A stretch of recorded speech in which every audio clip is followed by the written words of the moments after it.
Hello everybody and welcome to Wine Library TV. I am your host, Gary Vaynerchuk, and this is The Thunder Show, aka WAWL TV, and this is now the 4th or 5th episode I'm taping today. This is now next Friday. Once again, getting lazy on the laid-back Friday couch, and you know, I don't even know where I'm going with this episode, believe it or not. So we're going to shoot from the hip even more than we normally shoot from the hip. We're just going to talk a little. Let's have a little conversation. Obviously, you know, under normal circumstances, I wouldn't even tape this. It's been a long day. I'm getting a little loopy. But this is the Friday before the first Jets game. And I've got to make my official prediction. And there's just no way I can do it without, you know, making my official prediction. So here it is. The first prediction of the season. Your New York Jets, 7. The awful, terrible, atrocious New England Patriots, 31. Kellen Clemens will be starting for your New York Jets within the next 3 or 4 weeks. And that's my prediction. So you can see I wasn't too happy to do it, but I had to. Illuvium, 2003 from Beringer, from Knights Valley. A blend they've been making for a long time. $24 US. 3/4 Merlot, a quarter. Cabernet is the normal blend. I could not figure out what the exact blend of this wine was. Shame on Beringer's website for taking down the link to the 03 once the 04 was up. Makes no sense. It's technology. Ayo, technology. I mean, you know, leave it up there. It's data. Data is king. Come on. Data is king. I know. So, you know, I wanted to do a little bit of a blend-off tasting. We also have the Triana 2004 Paso Robles Red, which has been a hot wine for a long time because originally the Camus people were involved with this project and made it very, very hot. Paso Robles has really come on strong. We'll get into that wine in a little bit, but it's really, really good stuff. Illuvium, Knights Valley, it's a good place. We were just at Beringer not too long ago. Beringer has an enormous amount of history. It was one of the first wineries in all of California. They make a lot of great wine. And I'm excited about seeing where the Illuvium is at. The 98 Illuvium, which was not even supposed to be a great year, was a wine I liked quite a bit. Let's give it a little bit of a snippy sniff. Ah!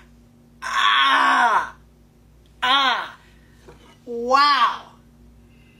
And what was about to be a very dull show has gotten real interesting real fast because the Oak Monster has made an appearance. I'm trying to shield it off. I've got 2 bands on. Get me a third one, somebody. I mean, this is... It's my fine wine. This is a disaster. Let's give it a whirl.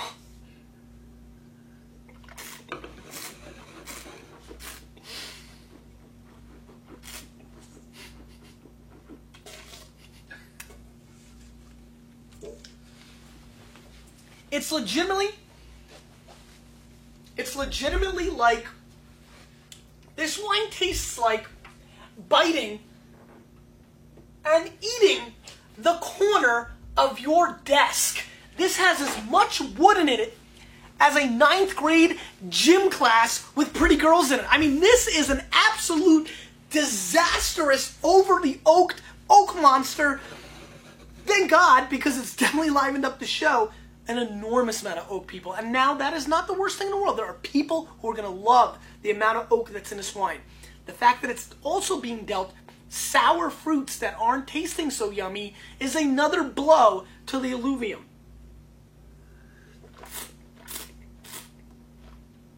Oh, that aftertaste is tough.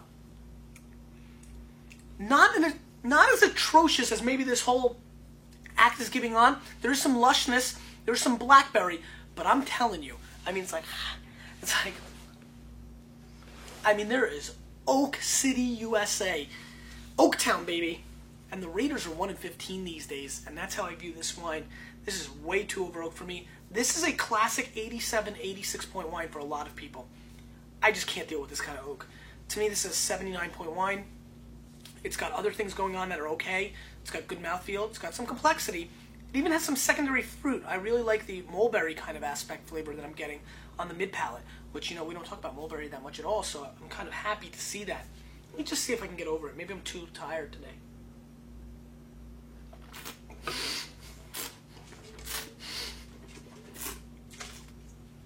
I can't. Wow. That's a lot.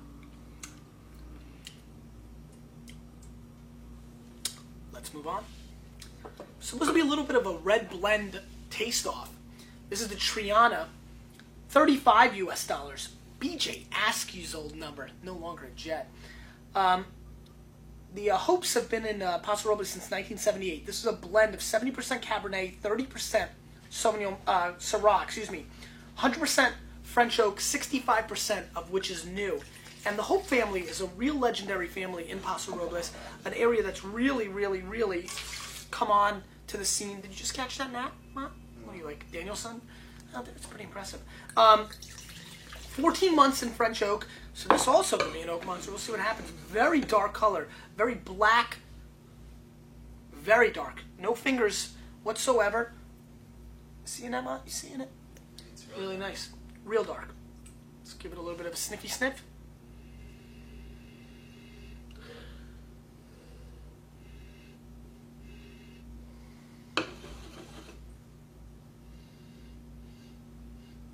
The first thing that comes to my mind is like a cave and an ice cream sandwich. I mean, where does my mind go? It's got a dairy-esque kind of thing going on. I mean, really, there's like almost an ice cream sandwich thing going on here. Maybe like while you bite it with the wrapper still on it. Because you can never get the wrapper off those ice cream sandwiches. It makes no sense. It's like the 21st century. You can like do anything like over magical waves, but we can't get the wrappers off a goddarn ice cream sandwich.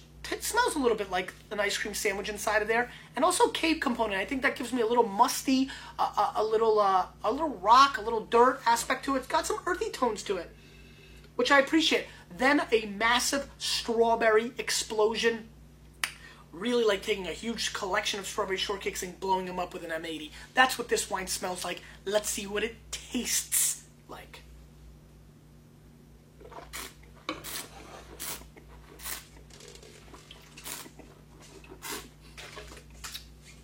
This is unbelievable. And this is not because I'm tired. Double the oak for double the pleasure. Not even as close to as bad. I'm not going over to my desk and biting it. But a wine that has a lot of oak as well. This wines have livened me up though. This does have much more intense fruit flavor though. There's a lot more complexity in this wine, and this can handle the oak. The oak is there, but this is definitely driven by blackberries, by strawberries, and by a distinct black cherry soda aspect. You drink black cherry soda? It's so weird. People buy that. I like cream soda a little bit, but only like one at a time. But root beer, I can go to house on. Question of the day. Root beer, black cherry soda, or cream soda? What's your favorite? Don't puss out and say none of the above.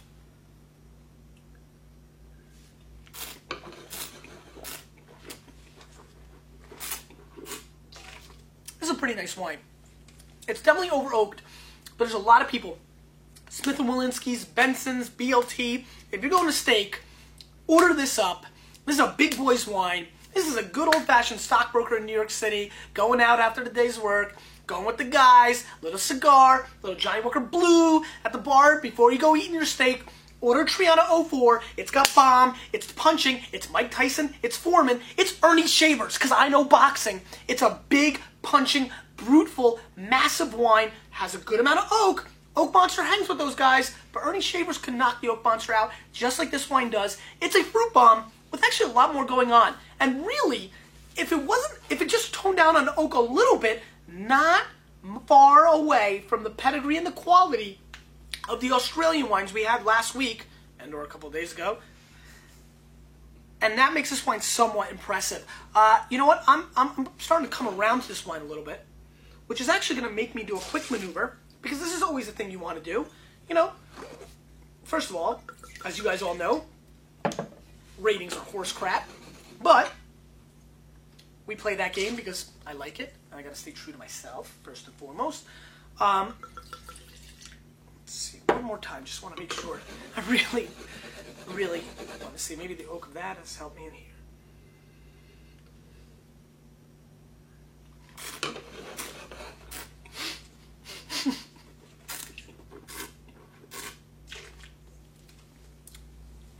There's a really austere, almost rubbing alcohol kind of aspect on the finish of that wine. What did I give that wine? 75? No. Yeah, 75. I'm a nice guy.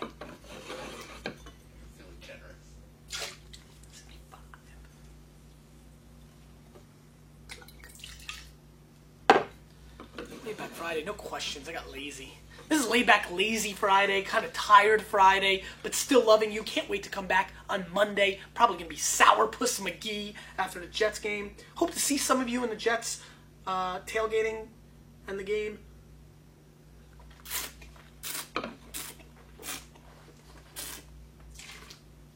This wine is 15.2 alcohol, and it's got the guts to stand up. 91 plus points. It grew on me, and it grew on me hard.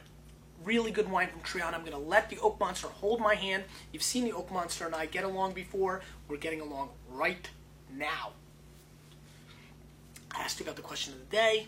I'm awfully tired. Lizzie misses me. I still got 3,000 emails to go. I think it's a good time to exit, isn't it, Mont? You, with a little bit of me, we're changing the wine world, whether they like it or not. See you Monday. Back to live.